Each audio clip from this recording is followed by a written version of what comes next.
Bonjour à tous et bienvenue dans cette nouvelle semaine de Bonjour chez vous. Aujourd'hui, nous allons parler de la profondeur. Dieu nous appelle, Dieu t'appelle à plus de profondeur. Et cette semaine, comme vous le constatez, j'aurai l'honneur de remplacer Yveline Lebeau. Nous allons avoir des belles émissions et on commence aujourd'hui, en ce lundi, avec toi Aurélie et toi Frank. Bonjour. Bonjour. Nadine. Bonjour. Ça va bien? Filles. Ça va bien, Frank? Content d'être avec des filles ce matin. Ouais, toute la semaine en plus. Ah oui, il y a juste toi. Je suis le seul gars. Il y a juste toi cette semaine. Toi, tu remplaces Evelyne. Ouais. Nadine, est-ce que c'est quand même stressant de remplacer Evelyne? Ben c'est un gros poste. Hein. Yveline, elle fait beaucoup de choses. Ouais. Ouais. Mais est-ce que c'est stressant? Je ne répondrai pas à cette question. T'as vu comment j'ai réussi? Là, J'ai c'est devenu réussi à stressant. t'éviter. Alors aujourd'hui, on va parler de la profondeur, que Dieu nous appelle à plus de profondeur. Et Frank, justement, tu vas répondre à un pasteur, j'ai une question. Ouais, un pasteur, j'ai une question. La question. Bon d'accord, je vais te lire la question. Tu m'as posé une question, en effet. Oui, par rapport à la prière, il dit « Je n'ose pas prier à haute voix à l'église, comment vaincre ma gêne ?» Je vais certainement avoir une réponse tout à l'heure à deux. D'accord, tu as 15 minutes à peu près pour y penser. Et toi, Aurélie, tu as un témoignage. Oui, dans le registre de la profondeur, on ne peut ne pas parler du baptême du Saint-Esprit. Et on va voir ce qui s'est passé dans la vie de Louisa de France. Amen, j'ai très hâte d'écouter ce témoignage. Mais avant ça, on va commencer avec toi, Aurélie, dans la pensée du jour.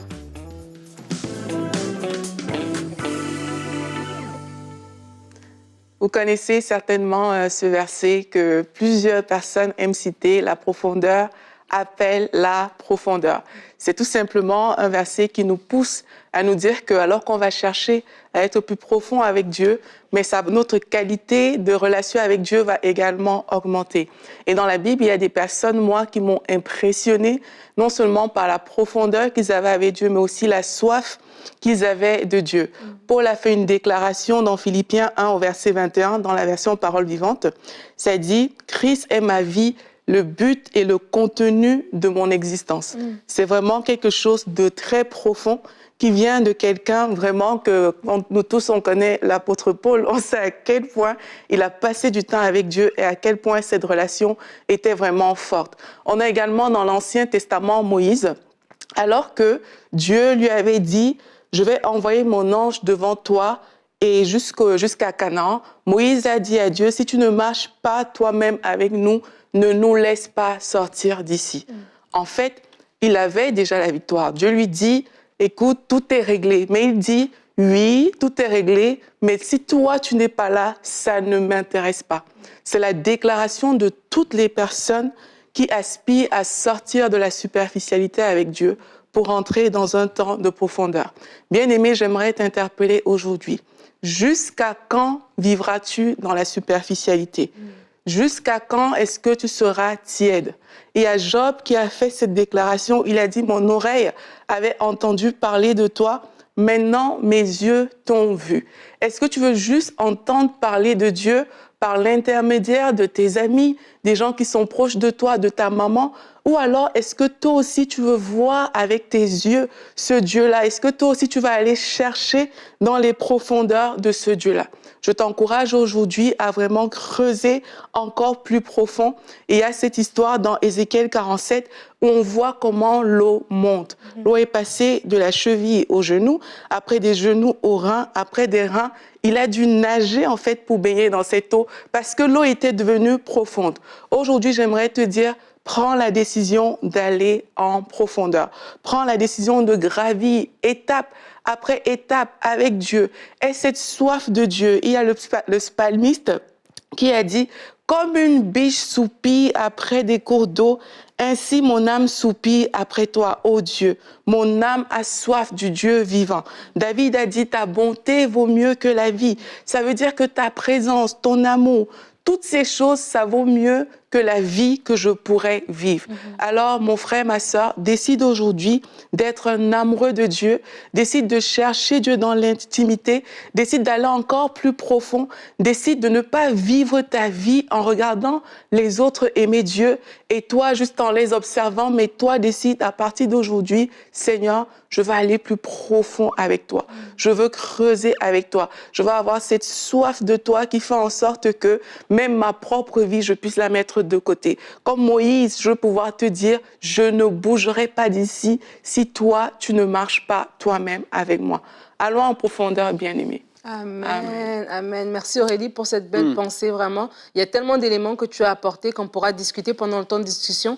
Mais tu as parlé du psalmiste, c'est ce que le psalmiste va dire. Et dans les psaumes, on est vraiment encouragé parce que dans les psaumes, on voit cette intimité avec Dieu, que les psaumes, différents psaumes, le psalmiste va parler du Seigneur et de sa relation avec Dieu. On voit vraiment qu'il y avait quelque chose de beaucoup plus profond, de beaucoup plus beau. Et dans le psaume 139 au verset 7, c'est notre verset du jour que je vous partage tout de suite. Le psalmiste dit « Où pourrais-je aller loin de ton esprit? Où pourrais-je fuir loin de ta présence ?» Et en fait, c'est ça, lorsqu'on parle d'aller plus loin, d'aller en profondeur avec Dieu, c'est d'avoir d'abord nous-mêmes cette réalisation que il y a aucun autre endroit que où je peux être. Je veux aller plus loin. Et comme tu l'as dit, j'ai peut-être vu les gens autour de moi et on peut des fois même être complexé ou juste être impressionné et regarder les autres en pensant que l'intimité avec Dieu ou la profondeur avec Dieu ou quelqu'un qui connaît sa parole, qui vit des choses, c'est réservé à une certaine classe, à une certaine élite. Et nous, on accompagne ces gens-là. Mais en fait, chacun d'entre nous, nous sommes appelés à vivre une profondeur, à aller plus loin avec Dieu, en fait. Et aussi, il faut savoir que c'est un chemin personnel. Parce que, comme tu dis, on regarde souvent aux gens, quelqu'un va regarder, je ne sais pas, peut-être Frank, et puis la personne va dire que mais non, il est trop loin et tout. Mais c'est une question personnelle. On parle de profondeur et on a vu, comme j'ai dit dans Ézéchiel 47, qu'il y a différents niveaux. Ce qui compte, c'est de grandir en fait. Ce qui compte, c'est pas de se comparer à son voisin et de voir où son voisin est. C'est vraiment l'intimité, c'est quelque chose de personnel avec Dieu. C'est est-ce que depuis, je sais pas, 5 ans que vous avez donné votre vie à Christ, est-ce qu'il y a eu une progression? Est-ce que votre soif de Dieu a augmenté, ou alors peut-être vous vous êtes refroidi, ou alors à cause de tout ce qui s'est passé, on a vu avec le Covid, beaucoup se sont refroidis par exemple. Est-ce que tu peux attester que dans ta relation avec Dieu, il y a une soif qui a grandi au point où aujourd'hui, comme tu aimais Dieu hier, c'est encore plus fort en fait. Et c'est à ça qu'on aspire tout simplement. Et tout au long de notre vie, c'est à ça qu'on va aspirer. C'est d'aller encore plus loin avec Dieu de sorte qu'on puisse dire « Ah mais Seigneur, je ne peux plus vivre sans toi. Peut-être hier encore, dans mes balbutiements, j'essayais de faire des choses sans toi, mais aujourd'hui, j'arrive au point où, Seigneur, je ne veux pas être riche sans toi. Je ne veux pas me marier sans toi. Je ne veux pas avoir des enfants sans toi. Tout ce que le monde peut me proposer ne m'intéresse pas, en fait. Tant que tu n'es pas là, Seigneur, rien ne m'intéresse. Et ça, c'est plus tu grandis avec Dieu, plus tu réalises à quel point les choses sont fades devant la présence de Dieu. Mais il faut aller dans cette profondeur-là. Il y a, en parlant de profondeur, il y a vraiment cette notion aussi. En fait, Dieu va nous amener plus loin et il veut nous amener plus loin. Alors qu'on s'approche de lui, il va s'approcher de nous. Et alors qu'on est dans cette proximité avec lui, il va faire remonter les impuretés qui sont là. Donc, aller en profondeur, c'est pas juste... On ne peut pas mettre ça dans une boîte, c'est connaître sa parole plus. C'est le servir plus, c'est être plus actif dans mon Église. Non, aller en profondeur avec lui, il va toucher tellement de sphères de notre vie. Et comme j'ai dit, une des premières choses, ça va nous amener alors qu'on se rapproche de lui, faire remonter ces choses et que ça va nous pousser dans une vie aussi de repentance, c'est-à-dire de renoncement. Et de dire, Père, wow, je m'approche de toi, je réalise à quel point que j'ai du travail à faire sur moi-même. Je me rends compte à quel point tu veux faire des choses à l'intérieur de moi. Il y a des fausses façons de penser qui étaient là que tu veux enlever. Il y a la façon que je perçois mon prochain. Je suis rempli de jugement et je ne pensais pas ça, mais alors qu'on s'approche de lui, qu'on va plus profondément dans sa présence, ces choses-là remontent. Mais après ça, tu as une autre sphère qui va être, j'ai connu Dieu. J'ai toujours prié à Dieu, mais j'ai jamais connu la sphère du Père. Et pour les gens, quand ils entendaient Jésus prier, c'était complètement nouveau. C'était... Jamais personne n'avait osé appeler Dieu Yahvé Père. Et c'était une autre sphère. Il y avait une connexion, il y avait une proximité. Et pour nous, aujourd'hui, est-ce que vraiment on connaît la personne du Saint-Esprit? Est-ce qu'on connaît Jésus? Est-ce qu'on le connaît juste au travers de certains récits ou est-ce que personnellement, on vient qu'à connaître notre Seigneur et notre Roi? Et en fait, c'est extraordinaire de pouvoir aller plus loin avec lui parce que tellement, c'est sans fin la connaissance qu'on peut acquérir. C'est sans fin, mais là, ça, c'est de la connaissance intellectuelle, mais après ça, c'est dans l'esprit. Alors qu'on passe du temps avec lui, wow, il nous amène complètement ailleurs, comme tu dis, Aurélie, dans des profondeurs nouvelles qu'on n'aurait pas pu imaginer. C'est extraordinaire. Et quand tu parlais, je me suis dit, c'est vrai que quand on dit aller plus loin avec Dieu, Dieu t'appelle à plus de profondeur, on peut penser que Dieu m'appelle à plus de service. Dieu m'appelle à lire ma Bible avec un plan biblique et à connaître mes versets par cœur. Mais comme tu dis, c'est pas ça en fait. C'est cette intimité-là, parce que des fois, on peut vraiment nous-mêmes nous limiter. Et quand tu parlais, je me dis, il y a des personnes pour qui, des fois, l'intimité peut faire peur. Des fois, tu te dis, ben, Dieu m'appelle à plus de profondeur. Et là, tu dis, non, Dieu doit... Quand je rentre en plus en profondeur avec Dieu, il y a des choses qui remontent à la surface. Il y a une façon d'être que je suis qui remonte à la surface. Je me rends compte que je suis pas aussi parfaite que je pensais. Je me rends compte peut-être que j'ai des trucs comme ça que le Seigneur n'aime pas. Et ça me fait peur. Et je préfère encore rester comme j'étais. Et du coup, je recule. C'est un peu comme dans une relation. Des fois, on peut être... en couple, vous commencez à cheminer vers le mariage et juste l'idée qu'on va se marier, ah ben la personne elle recule en fait, parce que l'idée de s'attacher, de s'engager devient trop grande, voilà, de renoncer. Certaines choses. Exactement. Ouais, c'est clair. Et en fait, les gens que vous le vouliez ou pas, les gens qui sont allés loin avec Dieu, qui ont vraiment fait des choses qu'on dit waouh. Ils ont passé par ce feu purificateur, si je peux le dire comme ça. Ils ont passé par là. Et c'est pas juste ça, aller en profondeur avec Dieu, mais ça en fait partie. Oui, de lire sa parole, ça fait partie d'aller plus loin avec Dieu. On connaît sa parole. De plus en plus, je parlais hier au téléphone avec quelqu'un de plus de 90 ans. Il sortait des versets comme ça. Et tu sais, dans Daniel, chapitre tel et ça, et là, il sort le verset. Je sais qu'il n'avait pas sa Bible sous les yeux, mais il connaît la parole. Je pense à ma grand-mère qui a 90 ans et plus. Elle connaît la parole. Tu te dis, waouh! Donc ça en fait partie.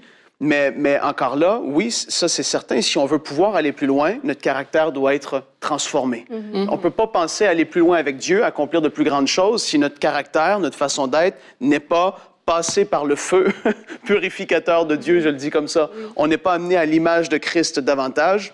On va stagner. Des personnes, comme tu dis, ça stagne. Ils sentent que Dieu veut faire une œuvre. Et non, j'ai pas envie, je veux pas aller là.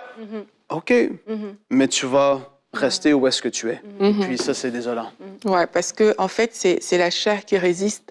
Et aussi, quand on parle de profondeur, en d'autres termes, ce qu'on est en train de dire, le Saint-Esprit va te conduire dans une dépendance à lui, en fait. Et je veux encourager des personnes parce que parfois ça a l'air comme compliqué ou toutes ces affaires-là.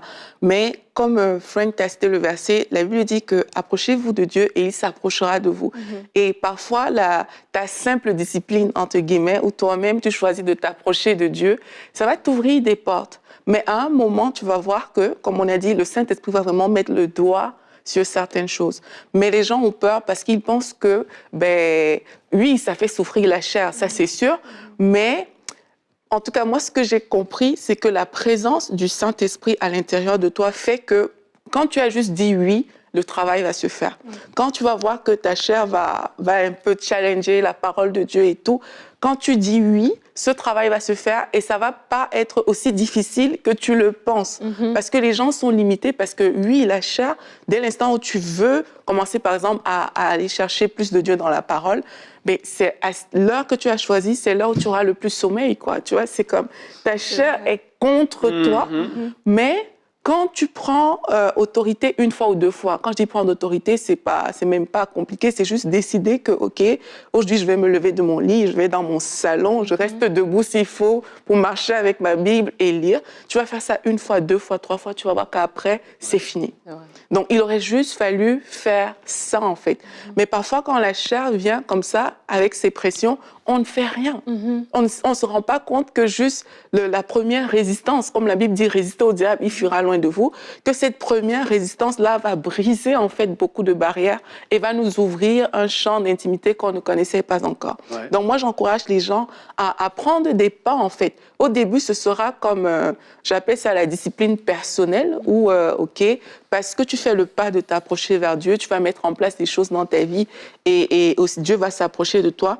Mais après, tu vas voir que ça ne dépend, le Saint-Esprit va commencer à te diriger, à te conduire, à t'orienter dans même des versets bibliques précis, vers une façon de prier précise, vers, comme Frank a parlé, la sainteté. Il y a des choses que tu ne connais pas encore te concernant, que le Saint-Esprit va mettre le doigt dessus et il faut juste dire oui. Et ce oui-là vraiment ouvre des portes d'accès incroyable que parfois on n'a pas idée. Donc, c'est ça, quoi. Et j'aimerais vraiment rajouter ce qu'on est en train de dire, c'est tellement important de dire, en fait, c'est que c'est d'abord une décision. Tu l'as dit, hein, c'est une décision personnelle de dire je veux avancer avec Dieu. Comme Moïse l'a dit, si tu ne marches pas avec moi, j'irai pas. Donc, ça veut dire que je décide, quand je me lève le matin pour lire ma Bible, par exemple, je reste pas couché dans mon lit. Je prends ce premier pas de me lever, peut-être d'aller laver mon visage, juste pour être sûr que je ne me retourne pas me recoucher. Des fois, ça a l'air bête, hein, mais c'est des petites choses comme ça. Et une fois, tu l'as fait une fois, deux fois, ça marche. Mais j'aimerais dire aussi que Dieu nous accompagne. Il ne nous laisse pas tout seul. Et des fois, tu peux dire, Seigneur, je te donne rendez-vous à tel moment. Et le Saint-Esprit est là. Et tout d'un coup, tes yeux s'ouvrent et il t'attend. Et tu sens qu'il t'attend. Donc, il t'accompagne. Il n'est pas là pour que tu te débrouilles tout seul et que tu aies de la difficulté. Non, il t'accompagne et il te remplit, en fait. Donc, tu es tellement rempli de lui, comme tu disais tout à l'heure, quand tu es même en train de renoncer. Oui, il y a des choses qui vont être des fois plus difficiles, mais il y a d'autres choses que c'est comme tu n'as même plus le goût. Tu n'as plus le goût de passer 2 heures, 3 heures à faire des distractions que tu faisais avant. Tu as plus le goût de ta présence et de sa présence. Et donc, du coup, ça, c'est même pas lourd. C'est pas lourd, en fait, d'aller plus loin. Non, avec parce Dieu. que de toute façon, du moment que tu es allé à moyennement en profondeur avec lui, tu comprends que c'est un Dieu et un Père d'amour, de bonté, qui veut juste des bonnes choses pour ses enfants. Jérémie 29:11, car je connais les projets que j'ai formés pour toi, des projets de paix et non de malheur. Dieu veut des bonnes choses pour nous. Quand il nous amène à quelque part, c'est parce qu'il y a un bon fruit qui va en ressortir.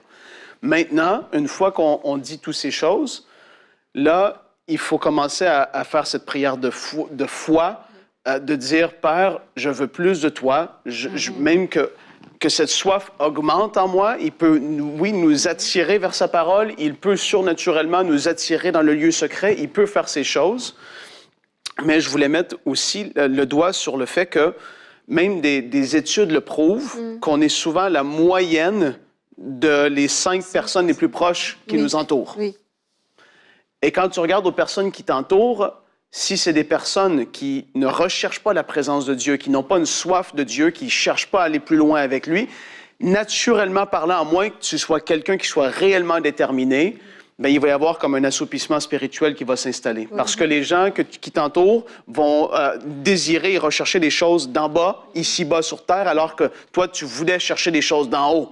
Et puis, de plus en plus que tu côtoies ces gens, de ta mentalité, ben ouais, c'est vrai, je veux une plus grosse voiture, moi aussi. Ben, je dois avoir le plus gros salaire, malgré que tu sais que tu es là où Dieu t'appelle à être, pendant cette saison-ci de ta vie. Tu cherches, par tes propres forces, tu cherches plus à accomplir les plans de Dieu pour ta vie parce que les gens autour de toi sont comme ça. Tu peux être celui qui va influencer, qui va comme amener cette étincelle, qui va faire que ces gens-là vont aller vers le haut, mais quand même, les chances sont plus que si les gens autour de toi sont comme ça, tu vas certainement l'être aussi. Donc, de faire attention de qui on s'entoure, et les grands hommes et femmes de Dieu se sont entourés des personnes qui les ont amenés beaucoup plus loin. Ça, c'est une réalité. Ils ont été touchés, ils ont été bouleversés après avoir fréquenté ou vu quelqu'un agir d'une certaine façon, voir la puissance de Dieu. Et ça a changé leur vie. Après ça, ils ont eu un désir, c'était de vivre ces choses-là pour eux-mêmes aussi. Oui, absolument. Ben, merci. Déjà, tu introduis ta réponse, Frank, parce que tu parles de l'entourage. Et des fois, l'entourage peut nous motiver, nous inspirer un petit peu, comme tu es en train de dire. Ou des fois, l'entourage peut même nous intimider. Et il y a Josué du Gabon qui pose justement la question. Il dit, je n'ose plus prier, je n'ose pas prier à haute voix à l'église. Comment vaincre ma gêne? Ouais, on va voir 2, 3 petits points ensemble. Parce que j'ai envie de dire, c'est pas compliqué, mais pour certains, c'est compliqué. On n'est pas tous des personnes qui sommes extravertis, et puis on a tous passé par là. Je me rappelle la première fois que j'ai prié, bien pas la première, mais dans les premières fois où est-ce que j'ai élevé ma voix, où est-ce que j'ai prié à l'église. Tu vois, on commence par le service, je veux dire, Frank, tu commences, tu vas faire la prière d'ouverture. OK, là, tu pries, tu donnes tout ce que tu as. Et bon, on a tous passé par là, et c'est normal, mais au début, ça peut être intimidant. Maintenant, premièrement, c'est une drôle de chose à dire, mais je vais vraiment le dire, parce que beaucoup ne le font pas, même ils ne prient pas à haute voix chez eux. C'est toujours dans leur cœur ou les yeux fermés ou en dessous des couvertures dans le lit parce que tu ne veux pas que personne te voie. Commence à avoir des temps de prière où est-ce que tu pries à haute voix chez toi, seul. Première étape. Donc, commence à prier à haute voix et c'est pas obligé d'être un marathon de durer 4 heures, mais commence à juste élever la voix comme ça. Ça, c'est la première étape que je vais te dire de faire. C'est comme ça. Deuxièmement, dans Matthieu 18, 20, la Bible dit, c'est Jésus qui le dit, car là où 2 ou 3 sont assemblés en mon nom, je suis au milieu d'eux. Donc, deuxièmement, je veux t'encourager à prier avec une ou deux autres personnes que tu connais, avec qui tu es à l'aise, que ce soit ta femme. Des fois, ça ne peut pas être ta femme parce que c'est super intimidant au début. Les gens, c'est drôle, mais dans les couples, prier devant le conjoint, etc., c'est compliqué. Mais avec un ami peut-être ou quelqu'un que ça fait longtemps que tu connais ou à l'église, quelqu'un que tu as confiance, prie avec cette personne-là. Prends un café avec cette personne-là et là, termine par un temps de prière de 2 minutes. Et élève ta voix. Là, on y va, c'est des petits pas qu'on fait, hein? C'est pas compliqué, mais c'est la réalité. Fais-le, mets en action, et tu vas voir, ça va déjà commencer à briser la gêne qui est là dans ta vie. Parce qu'il y a une gêne qui est là. Parfois, ça peut être plus profond, je vais en parler un petit peu plus loin. Mais si c'est juste une gêne un peu naturelle parce qu'on n'est pas à l'aise de parler en public ou devant les gens, commence comme ça, doucement, tranquillement, et tu vas voir, tu vas y arriver. Troisièmement, une fois que tu vas avoir fait ça et que tu es rendu à l'aise, juste à ce niveau-là, tu vas prier et tu vas élever ta voix dans la réunion de prière à l'église. Si c'est une réunion de prière où est-ce qu'il y a 200-300 personnes, ça peut être compliqué et autre chose. Mais si c'est une église plus petite, il y a peut-être, peu importe, 20, 30, 50 personnes qui sont là à prier et qu'il y a peut-être des petits groupes qui vont se former de 6, 8, 10 personnes. Là, tu vas élever ta voix, mais tu vas... Je veux vraiment mettre l'accent là-dessus parce que les gens, des fois, ils ouvrent la bouche dans des réunions de prière et ils prient pendant 10 minutes alors que c'est pas... tu vois, c'est trop, là. Ça n'a pas sa place. Et les autres qui sont là sont comme, OK, oui, bon, amen, amen. À un moment donné, dans des réunions de prière, c'est important de comprendre le flow qu'il peut y avoir et de pas non plus, ben c'est ça, prendre toute la place. C'est un petit truc pour tout le monde qui écoute cette émission. Dans des réunions de prière, vous n'élevez pas la voix pendant 25 minutes puis que personne d'autre dit rien. Ça peut être désagréable. Vas-y par petits bouts. Tu vas élever ta voix et tu vas dire peut-être, Seigneur, on veut te remercier aujourd'hui parce que tu nous entends et tu es avec nous. Et on sait qu'avec toi, on va faire de grandes choses. Et les prières qui ont été dites aujourd'hui sont montées jusqu'à tes oreilles parce que tu n'es pas sourd, tu entends tes enfants. Amen. Tu vas avoir fait ça. Et déjà, tu as brisé la glace. D'une façon naturelle, tu vas avoir vaincu ta peur de parler et de prier à haute voix dans des réunions de prière. Donc ça, c'est naturellement, c'est juste les étapes que je te dis de faire. Après ça, ne tombe pas dans la comparaison, surtout pas, parce qu'il y en a qui vont utiliser des grandes prières avec 18 versets à l'intérieur. Tu te dis, mais moi, j'ai l'air du petit jeune qui connaît rien, qui est zéro spirituel, qui n'est pas rempli de l'esprit, qui est pas... Non, non. Je suis désolé, des gens comme ça, il y en a qui font ça en tout cas, je ne veux pas juger personne, mais c'est pas, le but, c'est pas de citer plein de versets. Le but, c'est de prier avec son cœur. Tu as des gens qui vont élever la voix et qui vont dire 4-5 mots, et moi, j'étais dans la présence de des personnes comme ça, où est-ce qu'ils ont juste dit « Notre Père, nous t'aimons tel... » Et là, ça descend, et les gens commencent à pleurer, la présence de Dieu est là, parce que la sincérité est là, c'est des gens qui sont tout entiers à Dieu, qui sont consacrés. Au moment où ils ouvrent leur bouche de tout leur cœur, il y a quelque chose qui se passe. Sois pas intimidé par tout ce qui va être dit. Dieu voit ton cœur et il va bénir ta prière. Et puis, évidemment, on essaie de rester biblique, c'est bien important. Donc, c'est pour ça que j'ai dit, vas-y, pas trop compliqué. Ne sois pas figé dans la peur. Ça serait dommage que tu ne puisses pas donner ce que tu as donné en public pour le bénéfice de tous. Ne reste pas figé dans la peur. Et si jamais tu vois que tu n'arrives pas à passer par-dessus, va parler à ton pasteur. Peut-être qu'il y a vraiment quelque chose qui est plus en profondeur. Il y a vraiment une gêne, un esprit de timidité qui est là, qui t'empêche vraiment d'avancer dans ta vie spirituelle à ce niveau-là. Il ne faut pas se laisser vaincre par cet esprit de timidité qui peut essayer de nous étouffer, de mettre une espèce de plafond sur notre vie qui nous empêche d'aller de l'avant. Parle-en à quelqu'un. Si jamais ces petites étapes-là n'ont pas aidé, va voir ton pasteur ou quelqu'un de confiance. Amen. Merci beaucoup, Frank, pour cette réponse à cette question. Et Josué, je te partage que moi, par exemple, j'étais très gênée de prier sur le plateau. Je me rappelle, à Parole de Femme, quand je devais faire ma première fois, je devais prier. Je me rappelle de cette prière. Non, c'est pas vrai. J'étais tellement intimidée. Mais après, Aurélie et Annabelle m'ont regardé, m'ont encouragée et je l'ai fait. Et puis après, c'est ça, c'est tout. Des fois même, il y a des choses qui t'empêchent, mais lance-toi. Le Seigneur a besoin de toi. Ton Église a besoin d'entendre tes prières. Donc, prie. Dieu nous appelle à plus de profondeur. Il n'y a pas une élite qui est réservée. C'est pour tout le monde, pour tous ses enfants. Alors, si vous avez des questions, vous pouvez envoyer vos questions à l'adresse pasteur.j'ai-une-question@emcitv.com et on continue avec Aurélie dans la rubrique témoignages.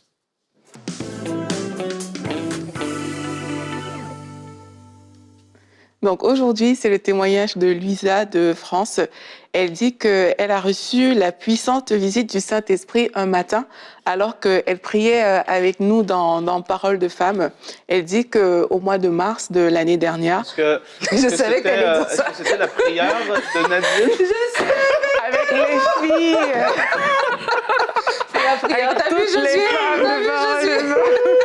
Nadine a fait du chemin depuis. Non, mais c'était une belle prière. Hein. Elle dit au mois de mars, elle soupirait en fait auprès du Seigneur. Elle voulait tellement recevoir le baptême du Saint-Esprit. Elle aspirait à parler en langue. Et ce matin-là, alors qu'elle était en train de regarder l'émission Parole de Femme, on a commencé à prier. Elle dit qu'il y a comme la puissance est comme tombée sur elle. Elle dit qu'elle s'est mise à parler en langue, une langue qu'elle n'arrivait pas à contrôler. Et elle explique que son premier réflexe a été de mettre sa main sur sa bouche pour arrêter parce qu'elle comprenait pas trop ce qui était en train de se passer. Mais elle dit ça ne s'arrêtait pas. J'étais tellement troublée que je me suis mise à pleurer, à rire. Mon cœur était touché par la grâce et par le grand amour de Dieu. Yes. Et moi, je pense que c'est pas un témoignage anodin parce que quand on parle d'aller en profondeur, vraiment, le Saint-Esprit fait pleinement partie de cette équation. Et je me rappelle que quand j'ai été baptisée du Saint-Esprit moi-même, je n'arrivais pas à prier plus que 5 minutes et tout. C'était trop difficile. Mais le jour de mon baptême, c'est comme 3 heures. J'ai passé mon temps pendant 3 heures à dire bah. Et depuis ce jour-là, je sais que ma vie de prière a changé et même ma vie de consécration avec Dieu. Donc vous qui nous écoutez aujourd'hui, si vous n'êtes pas encore baptisé du Saint-Esprit, j'aimerais juste vous dire que le Saint-Esprit, il est disponible pour vous remplir. Il suffit juste d'avoir soif et de dire au Saint-Esprit, Saint-Esprit, viens, je veux que tu me remplisses de toi. Alors que vous faites cette prière, je crois que l'Esprit de Dieu, il prend le contrôle, vous ouvrez votre bouche et vous commencez à parler. La grâce de Dieu est sur vous et je bénis le Seigneur pour le témoignage de Luisa. Et on en a plein, comme ça, on a des émissions aussi qui parlent du baptême de l'Esprit. Vous pouvez aussi regarder ces émissions. Et je suis sûre que quand le Saint-Esprit va peut-être toucher les gens qui ne sont pas encore baptisés, votre vie ne sera plus la même. La profondeur sera certainement au rendez-vous. Amen, amen, oui. Merci beaucoup pour ce témoignage. Merci, Luisa, de nous l'avoir envoyé. Si vous aussi, vous avez été touché au travers d'une émission sur la chaîne EMCI TV, vous pouvez nous envoyer votre témoignage à emcitv.com/ donc la / témoignage. Et il nous fera un plaisir de lire votre témoignage et peut-être le partager dans une prochaine émission. Alors, ça va être tout pour nous aujourd'hui. Nous espérons que vous avez apprécié ce thème et surtout que vous allez aller plus en profondeur avec Dieu. Nous, on va se retrouver demain. Demain, nous allons parler de l'amour et de la tolérance, comment trouver l'équilibre. Et Annabelle sera avec nous, elle fera une rubrique famille sur l'amour à tout prix. Et Franck aussi sera là. Moi aussi, je serai là. Moi aussi. Avec toi. Déjà très présent pour cette conclusion. Avec toi, certainement. Ah, écoute, des merveilleux moments. Merci beaucoup de nous avoir suivis. Bonjour.